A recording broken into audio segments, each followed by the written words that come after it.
आज का अपना टॉपिक है बेटा ग्रेविटेशन, और ये एक ऐसा टॉपिक है जिससे आप सारे अवेयर हो। ठीक है, आप सबने इसके बारे में कुछ ना कुछ सुना हुआ है, इसकी बेसिक इंट्रोडक्शन आपने क्लास 9th में पढ़ी भी थी। अब सबको पता है वो फेमस स्टोरी न्यूटन की, कि जहां न्यूटन को क्लास से बाहर निकाल दिया गया और वो एक ट्री के नीचे जाकर बैठे और उन्होंने एक एप्पल को गिरते हुए देखा वगैरह वगैरह सारी बात, और उनके दिमाग में एक बात आई कि भाई ये नीचे क्यों आया, ऊपर ही क्यों नहीं चला गया। और वहां से जो हमारे पास famous Newton's laws of gravitation आया। ठीक है, आज मैं वो सारे एस्पेक्ट्स के ऊपर दोबारा डिस्कस करूंगा कि क्या न्यूटन साहब ने हम सब के लिए ढूंढ के निकाला। ठीक है, वहां हमें और कई चीजें क्या सीखने के लिए मिली, क्या ग्रेविटेशन और ग्रेविटी में क्या फर्क है। ठीक है, ये किस तरह से हर एक तरह की बॉडीज के लिए भी वैलिड है। इन सारी डिस्कशन को हम इस चैप्टर में करेंगे। तो ये बहुत इंपॉर्टेंट चैप्टर है। +2 का एक टॉपिक, पहला चैप्टर जो इलेक्ट्रोस्टैटिक्स है, उसकी भी काफी सिमिलैरिटी है इस पर्टिकुलर चैप्टर के साथ, है ना। इस पर्टिकुलर चैप्टर के साथ उसकी भी काफी सिमिलैरिटी है। तो आप ग्रेविटेशन को जितने अच्छे से पढ़ोगे, जितने ध्यान से आप ग्रेविटेशन को पढ़ोगे, उतनी ही आपको ईज होगी इलेक्ट्रोस्टैट को समझने में। तो आओ शुरू करें हम ग्रेविटेशन। एक चीज जो न्यूटन साहब ने सबसे पहले हमें क्या सिखाई थी, और ये चैप्टर शुरू ही न्यूटन्स लॉज ऑफ ग्रेविटेशन के साथ होता है।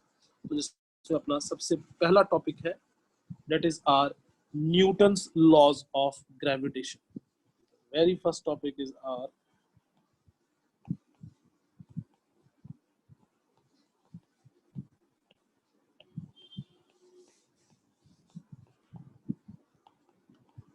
Newton's laws of gravitation.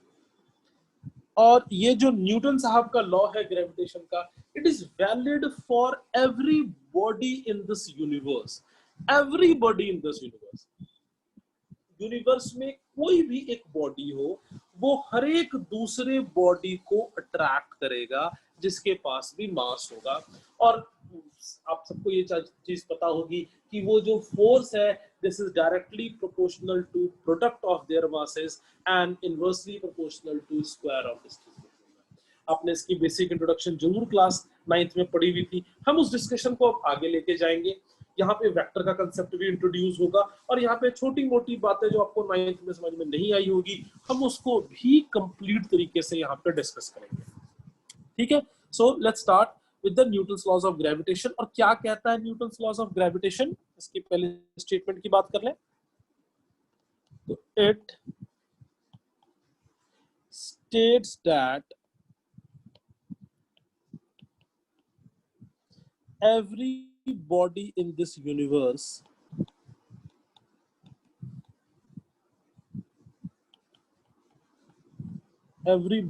this universe attracts every other body,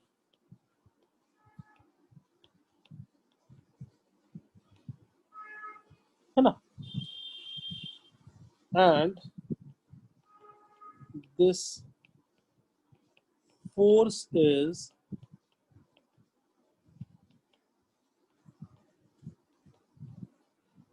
directly proportional to product of their masses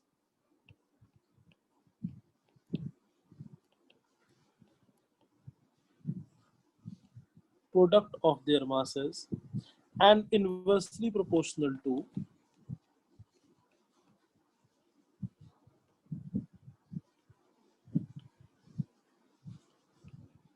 inversely proportional to square of distance between them.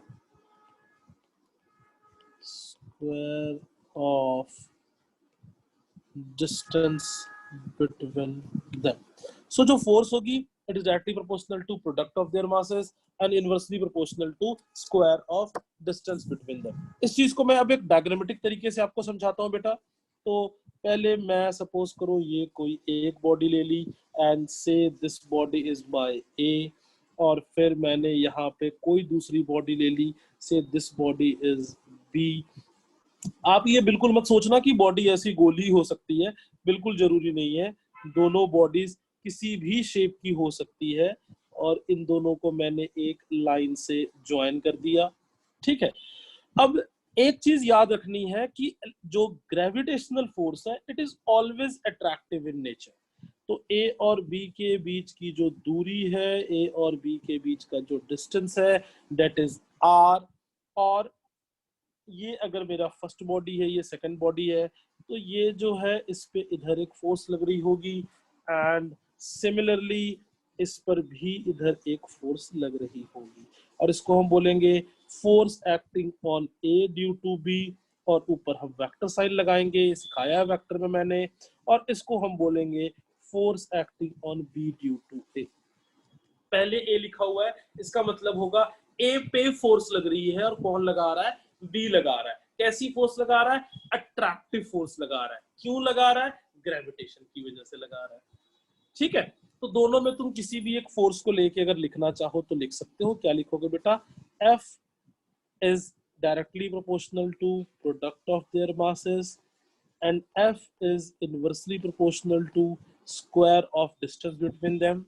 दोनों को मिला देंगे तो क्या हो जाएगा, F is proportional to m1 m2 by r square, और जैसे ही आप प्रोपोर्शनलिटी हटाओगे तो एक कांस्टेंट आएगा, तो वो क्या हो जाएगा, F is equal to g m1 m2 by r square। ये मेरे पास एक फोर्स की जो है वो वैल्यू आएगी अपने पास। ठीक, और G is known as universal gravitational constant. आप सबने सुना है, पढ़ा है, आप सबको ये बात पता है। ठीक है, so this capital G is my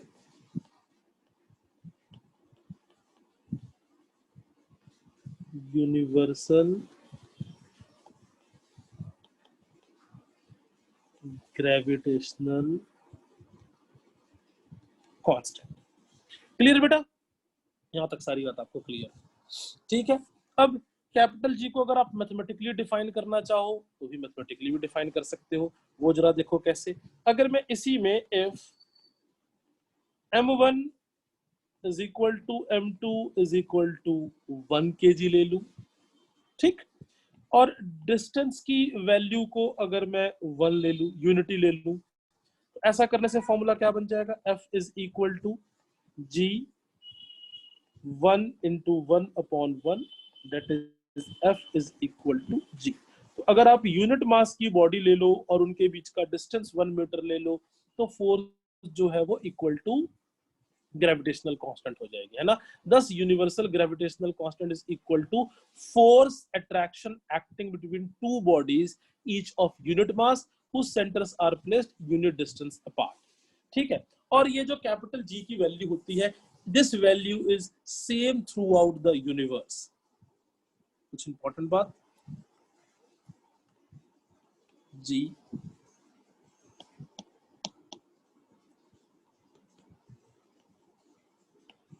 the value of capital G is same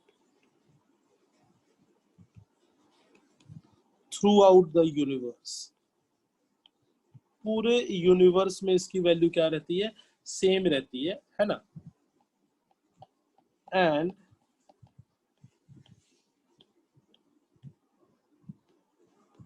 it is independent of nature and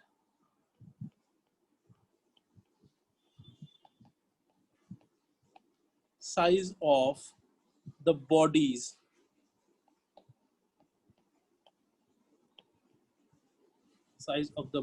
as well as the medium between the bodies।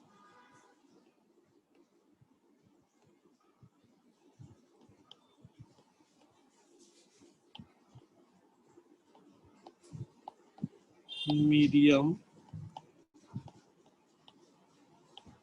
between the bodies। अब इसका मतलब क्या है, इसका मतलब ये है कि जो कैपिटल G की वैल्यू है ये किसी बॉडी की शेप पे, साइज पे डिपेंड नहीं करेगी। अगर मेरे और तुम्हारे बीच में कोई ग्रेविटेशनल फोर्स लग रहा है तब भी कैपिटल G की वैल्यू सेम होगी। मेरे और मून के बीच में ग्रेविटेशनल फोर्स लग रहा है तब भी कैपिटल G की वैल्यू सेम होगी। मून और अर्थ के बीच में लग रहा है तो भी कैपिटल G की वैल्यू सेम होगी। एज वेल एज दो बॉडीज किसी भी मीडियम में रखी हो, मीडियम कहने का मतलब क्या है, एयर में रखी हो, वाटर में रखी हो, वैक्यूम में रखी हो, तो भी कैपिटल जी की वैल्यू सेम होगी। अगर इसको आप एसआई यूनिट में लिखोगे, तो एसआई यूनिट में कैपिटल जी की value 6.67 into 10⁻11 newton metre square per kg हो जाएगा। और अगर आप इसको सीजीएस यूनिट में लिखोगे तो वहां पे कैपिटल जी की वैल्यू जो है वो क्या होगी, 6.67 इंटू 10⁻⁻8 सेंटीमीटर स्क्वायर प्लस। ठीक है, इसके अगर डायमेंशनल फॉर्मूला की बात करें,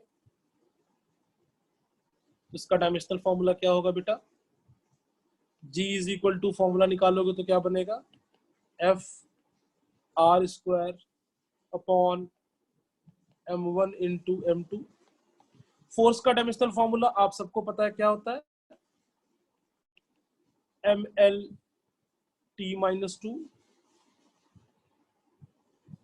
बोलो बेटा, ऐसा ही है फोर्स का dimensional formula.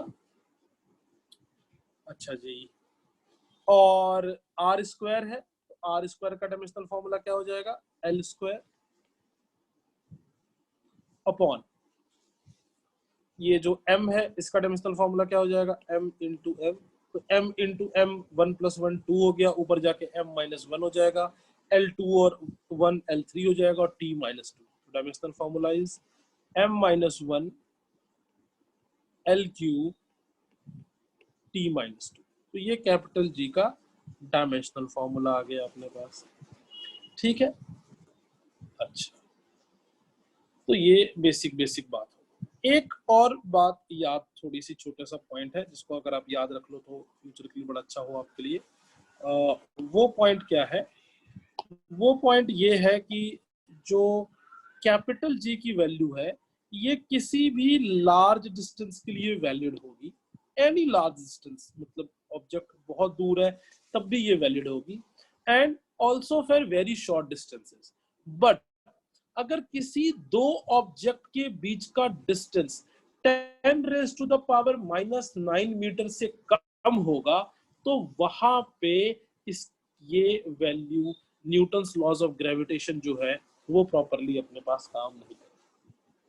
Means Newton's laws of gravitation is valid for any large distance और any small distance, but it is not valid if the distance between two objects is less than 10⁻⁻9 metre, क्योंकि वहां पे intermolecular forces का बड़ा important role हो जाता है। तो मैं इस चीज को मेंशन कर देता हूं कि Newton's law of gravitation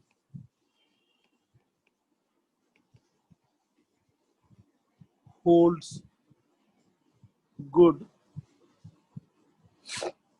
for objects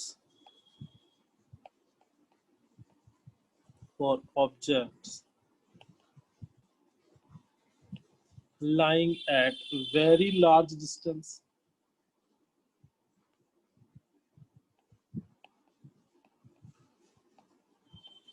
very large distances and also at very short distances.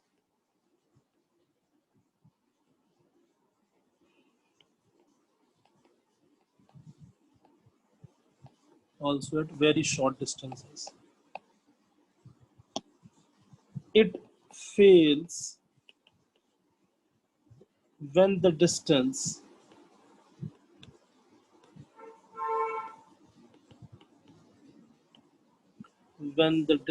between the objects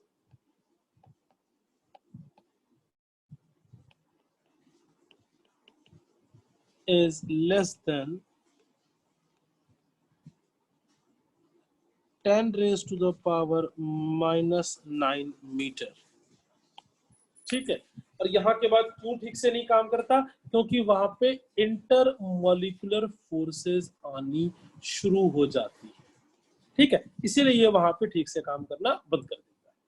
ठीक है, अच्छा, कुछ प्रैक्टिकल एग्जांपल जिससे हमें कैसे पता चलता है कि हाँ जी न्यूटन्स लॉज ऑफ ग्रेविटेशन काम करता है। देखो हम सबको पता है कि जो अर्थ है वो सन के अराउंड घूम रहा है, और कोई भी चीज अगर घूम रही होती है, सर्कुलर मोशन में होती है, तो उसको सेंट्रीपिटल फोर्स चाहिए होती है, और ग्रेविटेशनल फोर्स वहां पे सेंट्रीपिटल फोर्स की तरह काम कर रहा है। इसका मतलब कि जो न्यूटन्स की ग्रेविटेशन का लॉ है वो बिल्कुल ठीक है।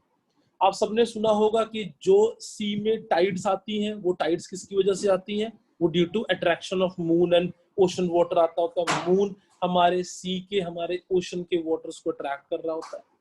ठीक है, तो इन सब चीजों की वजह से हमें पता चलता है कि हाँ जी ये प्रॉपरली काम करता होता है, ये हमारे आसपास की पूरी लाइफ में है। दूसरा सबसे कॉमन एग्जांपल वही जो न्यूटन ने पुराना एग्जांपल दिया था कि आप किसी भी चीज को ड्रॉप करोगे तो वो ऊपर से नीचे की तरफ ही जाएगा, क्योंकि हर एक बॉडी दूसरे बॉडी को अट्रैक्ट कर रही है। पूरी बात क्लियर है? अब मैं इसी चीज को वेक्टर फॉर्म में भी लिखूंगा।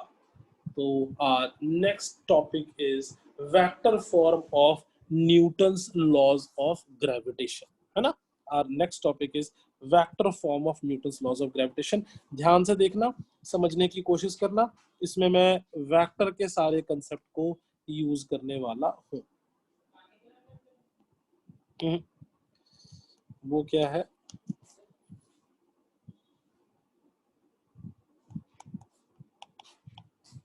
Vector form of Newton's laws of gravitation.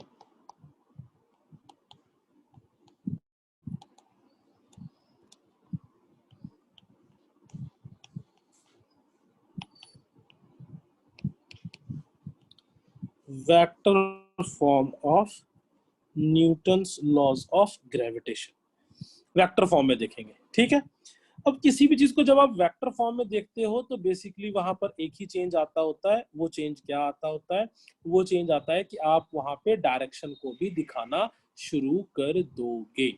तो मैं इसको प्रॉपरली पोजीशन वेक्टर के टर्म में दिखा रहा हूँ। स्कूल एग्जाम के लिए ये बड़ा कॉमन टॉपिक है, बहुत बार स्कूल एग्जाम में इसको कवर अप किया जाता है। तो सबसे पहले मैं एक एक्स एक्सिस ले लेता हूँ, और यहाँ पर एक वाई एक्सिस ले लेता हूँ, और इस एक्सिस के बीच में मैं कोई दो मासेस को कंसिडर कर लेता हूँ।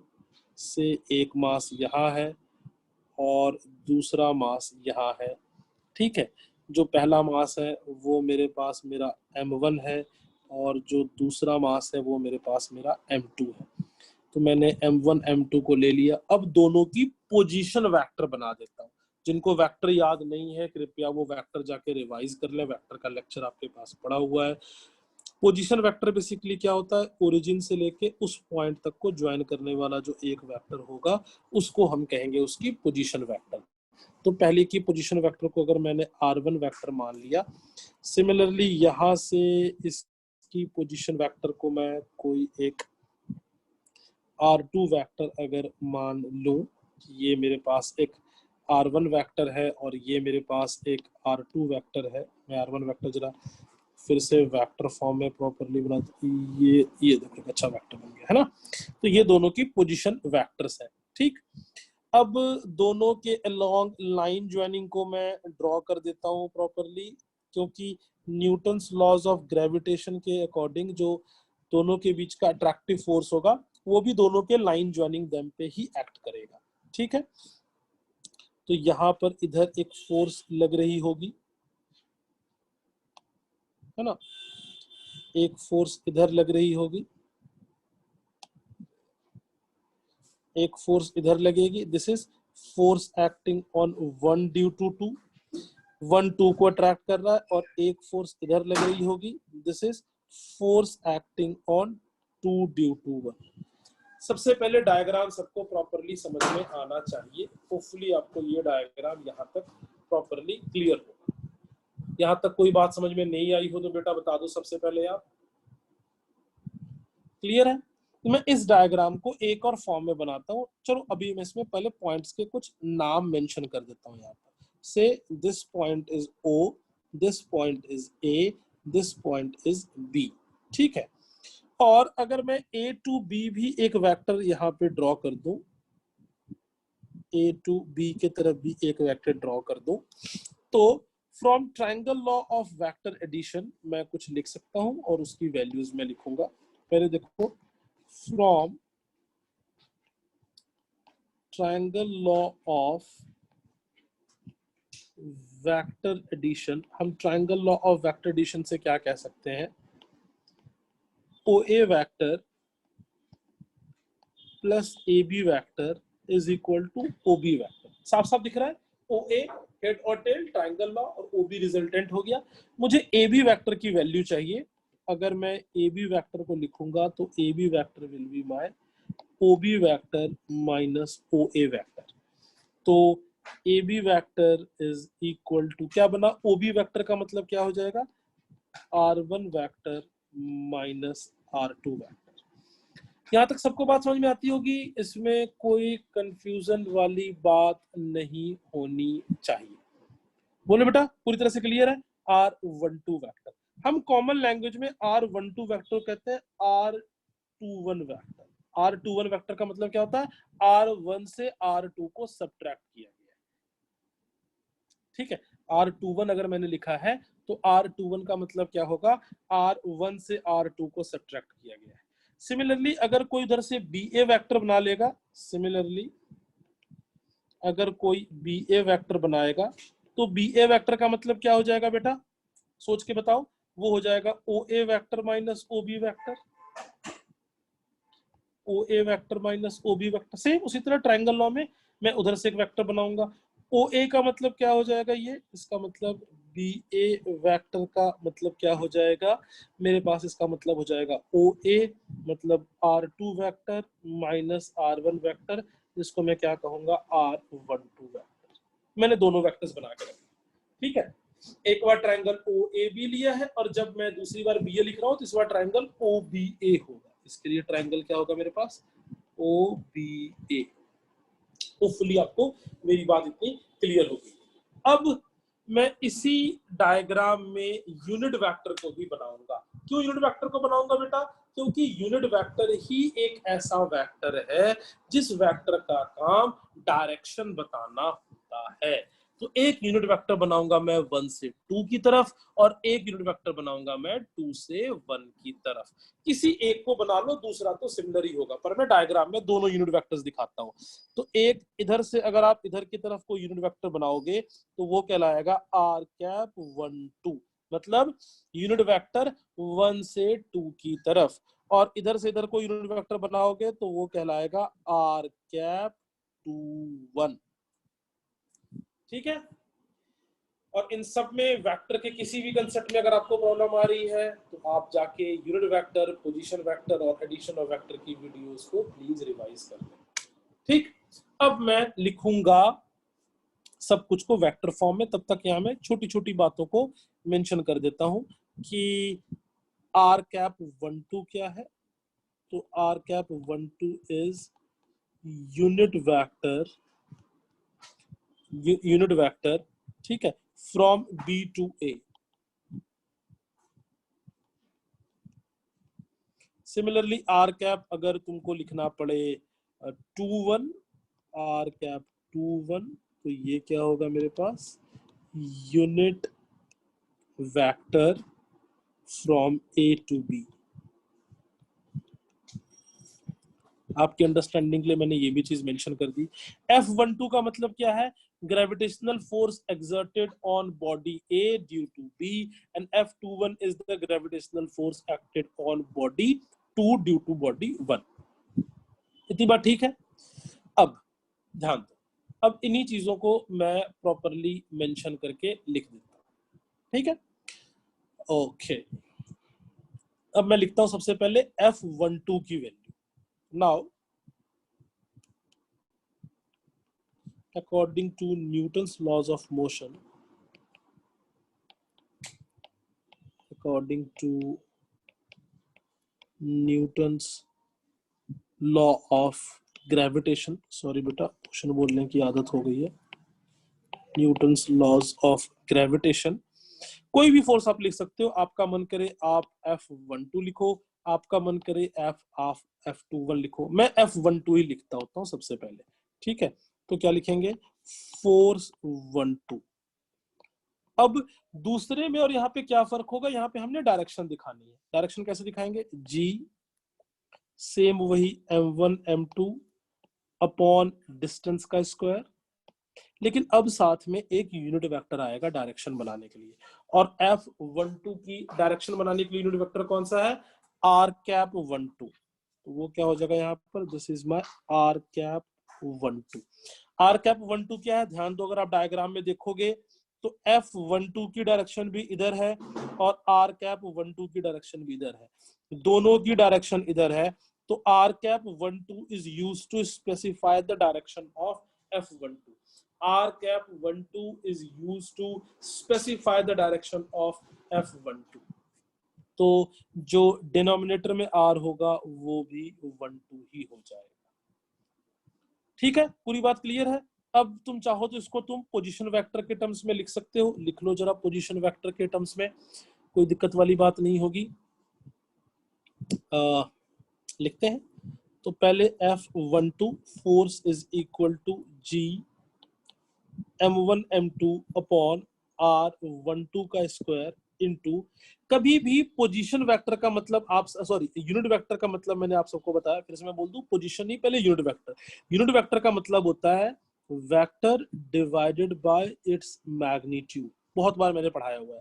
तो यहाँ पर R12 का मतलब क्या हो जाएगा, R vector 12 divided by magnitude of R vector का मतलब R12 सिंपली। नीचे R12 पहले से है तो ये क्या बन जाएगा, R12 का cube, F12 vector is equal to G M1 M2 upon R12 का क्यूब इंटू R12। अब R12 की हमने वैल्यू निकाली है यार, है ना, ये देखो यहाँ है, ये रहा R12, और R12 का मतलब क्या होता है, R2 माइनस R1, है ना। तो लिख लेते हैं जरा R12 को R2 माइनस R1 के टर्म्स में, तो क्या बन गया, F12 is equal to G M1 M2 upon R12 का मतलब R2 माइनस R1, और अगर वेक्टर टर्म में लिखोगे तो मॉड लिखना पड़ेगा क्योंकि ये मैग्नीट्यूड है, का क्यूब इनटू ऊपर R12 का मतलब क्या हो जाएगा, फिर से R2 vector minus R1 vector, और ये मॉड में नहीं है, बस ब्रैकेट में है। ठीक है, तो ये देखो हमने पूरे न्यूटन्स लॉज ऑफ मोशन को, sorry Newton's law of gravitation को वेक्टर के टर्म में लिख दिया, और इससे फायदा क्या हो रहा था, हम इसकी डायरेक्शन स्पेसिफाई कर पा रहे थे। ठीक है, तो ये मैंने सारी चीजें यहाँ पर लिख दी। सिमिलरली आप चाहो तो लिख ले सकते हो, मुझे बार बार लिखने की जरूरत नहीं, इसी में सेम कर सकते हो। सिमिलर बेसिस पे आप लिख सकते हो कि फोर्स 21 अगर आप लिखोगे तो उसकी वैल्यू क्या आएगी बेटा, G M1 M2। आप जरूर 21 एक बार पूरी तरह से करके देखना, मैं सिमिलरली लिख के छोड़ देगा, R1 vector minus R2 vector का cube into R1 vector minus R2 vector का ये वेक्टर। ठीक है, तो हमने F12 को भी लिख दिया, F21 को भी लिख दिया। अगर आप ध्यान से देखोगे तो आप F12 और F21 में केवल डायरेक्शन का फर्क है, दोनों का मैग्नीट्यूड सेम है। अगर आप दोनों में एक सिमिलैरिटी ड्रॉ करने की कोशिश करो, अगर मैं इसको इक्वेशन 1 मान लूं और इसको इक्वेशन 2 मान लूं, तो from equation 1 and 2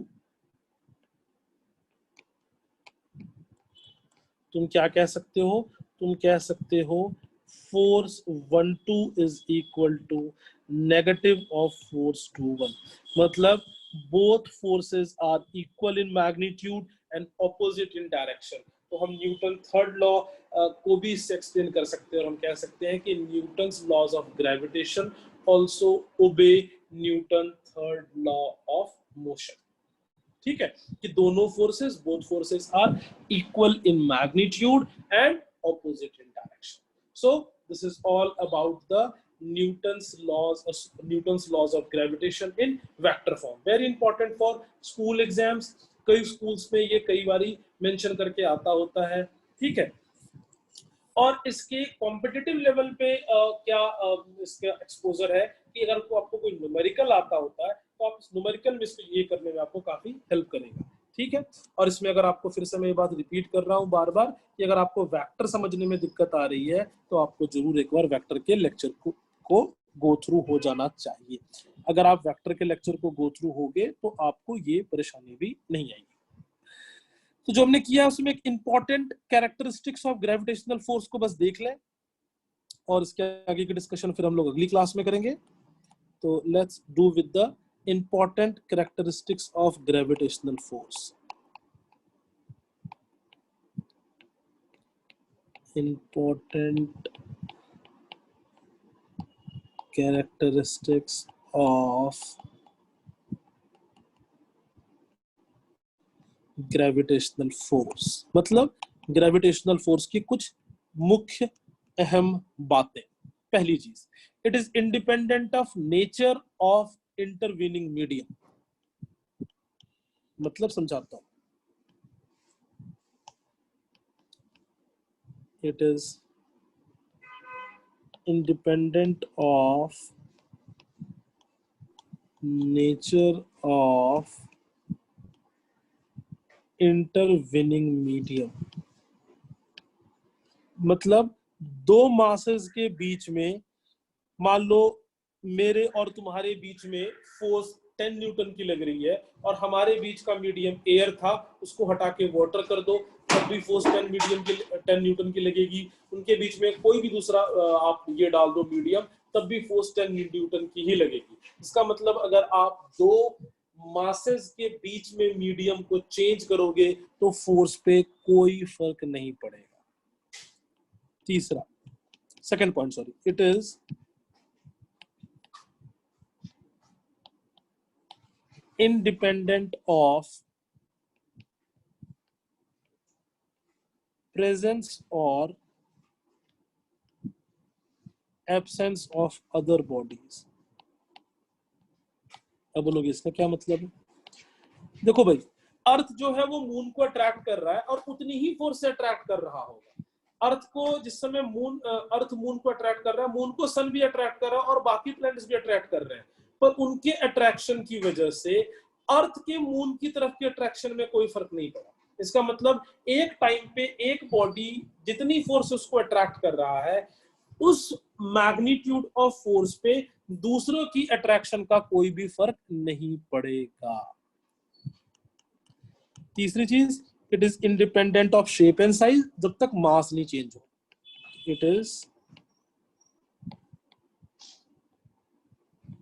independent of shape and size provided mass does not change। अगर मास नहीं चेंज करेगा तो it will be independent of shape and size, ठीक है। Fourth point, it obey Newton's third law of motion. ये हमने अभी ऊपर प्रूव भी कर दिया, Newton's third law of motion. Fifth point क्या है? It is a central force.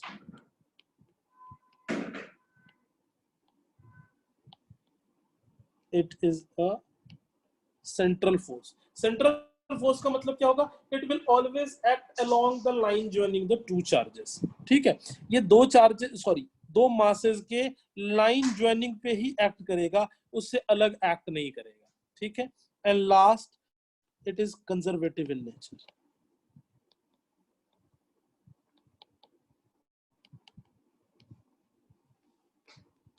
ठीक है, तो ये कुछ मेन और इंपॉर्टेंट पॉइंट्स थे न्यूटन्स लॉज ऑफ ग्रेविटेशन के, ठीक है। तो इसके कंसेप्ट वाइज हम इतनी बात ही करेंगे, इसके आगे की डिस्कशन हम लोग नेक्स्ट क्लास में करेंगे। यहां तक अगर आपको कोई डाउट हो तो आप मेरे से पूछ सकते हैं।